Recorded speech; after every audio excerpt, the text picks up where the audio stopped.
Passport জালিয়াতি বা এই বিগেস্ট পাসপোর্ট স্ক্যাম যেটাকে সারা দেশ বলছে, সেখানে একদম সজল ঘোষ ঠিক বলছেন, এনআইএ আসতে হচ্ছে বা অন্যান্য সিবিআই ইডির এজেন্সি আসতে হচ্ছে নির্দিষ্টভাবে। আমি যদি দেখাই যে অনুপ্রবেশগুলো, এটা সাধারণভাবে বিশেষজ্ঞরা বলছেন অনুপ্রবেশগুলো ঠিক কোন জায়গা থেকে হচ্ছে। বাংলাদেশ থেকে এদেশে, মানে আমি আবারও বলছি কেন কাঁটাতারটা প্রয়োজন। আমি যদি ফুল প্রুফ কাঁটাতারের সিস্টেম চালু করতে চাই পূর্ব দিকে, আমাকে জমিটা পেতে হবে। 150 কিলোমিটার জমি কে দেবে? মমতা বন্দ্যোপাধ্যায় বলছেন। হচ্ছে কবে? আজ থেকে কাজ শুরু হয়েছে না, কবে হবে?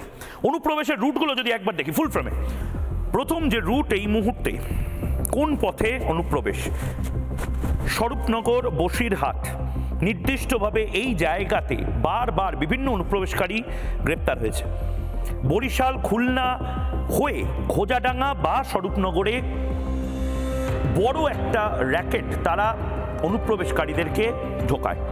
দ্বিতীয় যে রুটটা সেটাও উত্তর 24 পরগনা।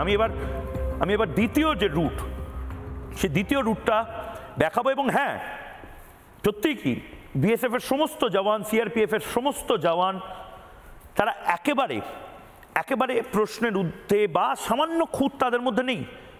সিআরপিএফ এর একজন তো পাকিস্তানের গুপ্তচর হওয়ার জন্য তাকে গ্রেপ্তার করা হয়েছে।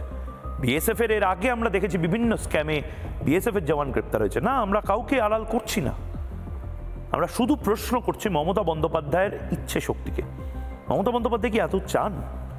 মমতা বন্দ্যোপাধ্যায় কি চান যে এই আনসারুল্লাহ বাংলার প্রধান বা ধরে নিন লস্করে তৈবা বা এই হাফিজ সঈদ প্রতিদিন পাকিস্তানে যেভাবে প্রিসিশন স্ট্রাইকের একটা সম্ভাবনা তৈরি হচ্ছে, প্রতিদিন যেভাবে অজ্ঞাত পরিচয় ব্যক্তিরা তারা ভারত বিরোধী জঙ্গিদেরকে মেরে দিচ্ছে, হাফিজ সঈদ ভয় পেতেই পারে, হাফিজ সঈদ মনে করতেই পারে যে এই মুহূর্তে আমার সবচেয়ে স্বর্গরাজ্য যদি কিছু হয় তাহলে সেটা বাংলাদেশ। একটা পাকিস্তান থেকে চার্টার বিমানে যদি বাংলাদেশের ঢাকাতে নামে এবং ঢাকা থেকে যদি এই কাঁটাতারহীন রাস্তা দিয়ে এপারে চলে আসে, আমরা সারা পৃথিবী খুঁজবো। হয়তো সে মুর্শিদাবাদ, মালদা, উত্তর 24 পরগনা, দক্ষিণ 24 পরগনা, 10টা জায়গা যেগুলো বাংলাদেশের সাথে লাগোয়া, সুন্দরবনে বসে থাকতেই পারে।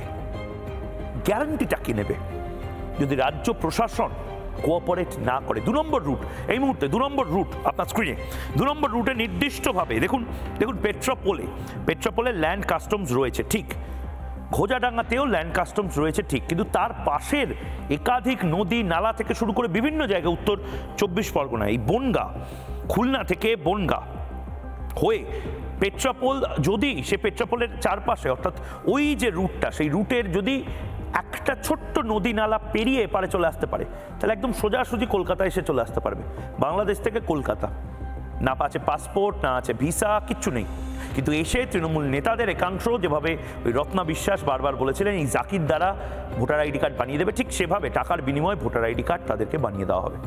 এটা বন্ধ করতে হবে, মানে এটা প্র্যাকটিসে পরিণত করতে হবে। যেভাবে অভিষেক বন্দ্যোপাধ্যায় সারা পৃথিবীতে গিয়ে ভারত কি করেছে, বিএসএফ কি করেছে, আর্মি কি করেছে সেইটা বলছেন। অভিষেক বন্দ্যোপাধ্যায় শুধু বলার জন্য বললেন, তারপরে বাংলায় এসে সব ভুলে গেলেন। এটা হতে পারে না। নানা ধরনের কন্টেন্ট দেখার জন্য লাইক করুন, শেয়ার করুন আমাদের ফেসবুক পেজ, সাবস্ক্রাইব করুন আমাদের ইউটিউব চ্যানেল। পাশাপাশি অন্যান্য ব্রেকিং নিউজের জন্য অবশ্যই চোখ রাখুন রিপাবলিক বাংলায়।